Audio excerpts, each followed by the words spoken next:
di situasi dan kondisi yang mungkin entah ini merasakan semuanya atau tidak.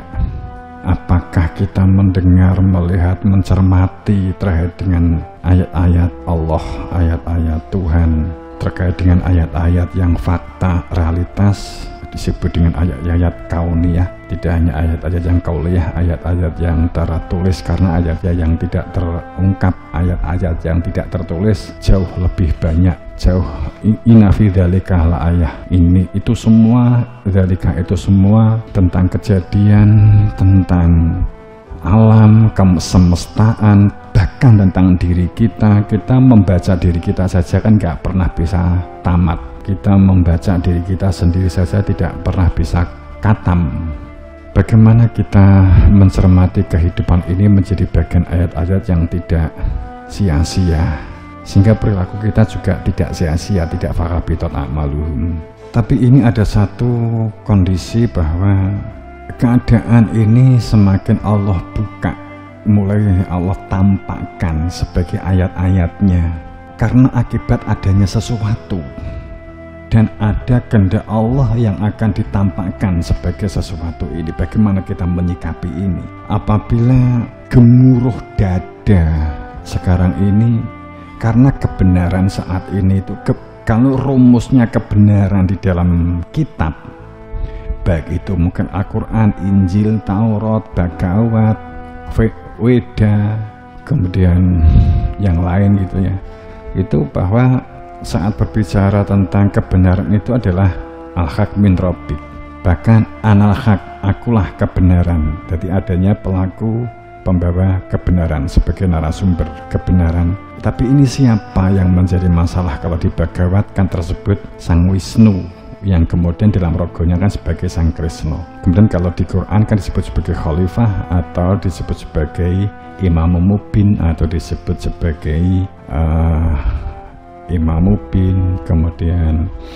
Khalifah, Rasul, Nadhiron, Mundir kan gitu. Akan tapi tanda bahwa guncangan bumi dalam pengertian fisik itu merupakan refleksi dari bumi yang ada di dalam dada. Di dalam dada ini kan banyak ketidakpastian, ambigu itu. Kebenaran itu sekarang itu kan kebenaran yang muncul kan kebenaran framingnya. Kebenaran ini adalah kebenaran opini.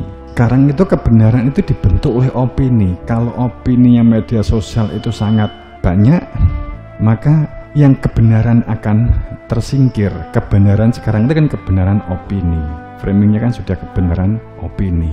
Bahkan keadilan pun itu juga sudah opini.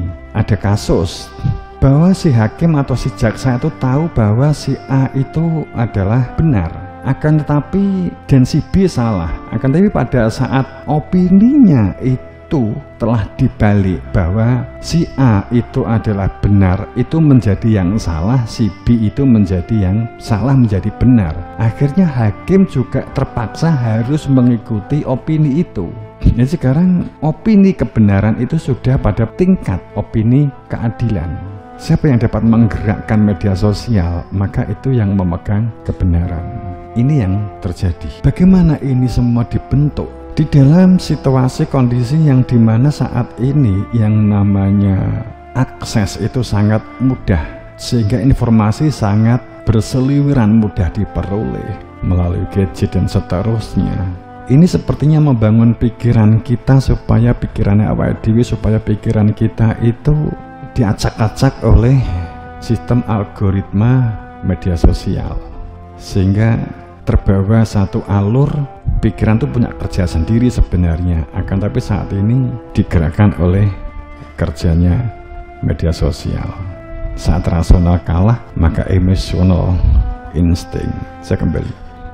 Apabila bumi ini diguncang, saatnya ini bumi diguncang. Bumi saat ini mungkin masih bumi pikiran, bumi dan langit ya. Pada saat sekarang ini orang kemrungsung, orang judek, orang bingung, itu diguncang, dijudek, bingung dengan ekonomi, bingung dengan keluarga, bingung dengan masalah-masalah yang seambrek-ambrek, dengan masalah pendidikan, masalah UKT, masalah nek sakit kesehatan, biaya-biaya yang harus dipenuhi sekarang ini tumpek blek ya. Pada saat tidak tertentu ada situasi bumi ini goncang, kemudian bumi yang lahir pun juga akan goncang. Akan ada saatnya bumi ini dikeluarkan beban-beban berat yang ditanggung oleh bumi. Jadi orang itu mengatakan entek kesabaranku, entek kesabaran mereka, entek kesabaran. Menurut itu pun sebenarnya juga hasil sebuah opini, sehingga muncullah demonstrasi. Saat demonstrasi titik tertentu ini tidak menemukan jawaban, tidak menemukan solusi, yang dituntut juga mungkin tidak muncul, pikirannya sudah membuat rumusan reno-reno masing-masing, umpamanya kan begitu, sehingga terjadilah bentrok, sehingga sudah mulai ada muncul, jika ada mahasiswa yang terluka, maka kami paguyuban ini sudah mulai bermunculan kan gitu kan, akan membela mati-matian. Sebagai contoh aja, kita membaca ayat-ayat itu saja kan, mulai terjadi satu peningkatan kualitas itu. Kan orang kan tidak tahu apa sebabnya kan begitu.